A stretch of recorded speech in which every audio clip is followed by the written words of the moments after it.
Hi, എൻ്റെ കൂടെ ഇപ്പോൾ ഉള്ളത് KMCC ഖത്തറിന്റെ സ്റ്റേറ്റ് സ്പോർട്സ് വിങ്ങിന്റെ വൈസ് ചെയർമാനായ നസീമാണ്.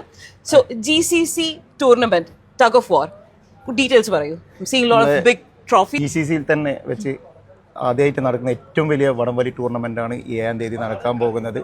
അത് ഏകദേശം Dubai, Saudi, Kuwait, Oman, Bahrain, അതുപോലെ ലേഡീസിൻ്റെ 6ഉം ഖത്തറിൽ നിന്ന് 20 ടീമും ടോട്ടൽ 28 ടീം മാറ്റിയൊരുക്കുന്ന മത്സരമാണ്. ഇതിൽ തന്നെ വെച്ച് ഏറ്റവും വലിയ പ്രൈസ് മണി, ഇതൊരാരും കൊടുക്കാത്ത പ്രൈസ് മണിയാണ് ഞങ്ങൾ കൊടുക്കാൻ പോകുന്നത്. അതുപോലെ തന്നെ കാണികൾക്കുള്ള നറുക്കെടുപ്പും അവിടെ വെച്ച് ഗ്രൗണ്ടിൽ വെച്ചുണ്ടാവും.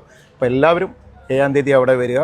നമ്മളെ ഖത്തർ ഫൗണ്ടേഷന്റെ മറ്റേ അബ്സല്യൂട്ട് ഗ്രൗണ്ട് ഉണ്ട്, ഖത്തർ ഫൗണ്ടേഷൻ റയാനിൽ, അവിടെ വെച്ചാണ് നടത്തുന്നത്. അപ്പോൾ എല്ലാവരും നമ്മുടെ വടംവലി കാണുവാൻ വേണ്ടി ക്ഷണിക്കുകയാണ്.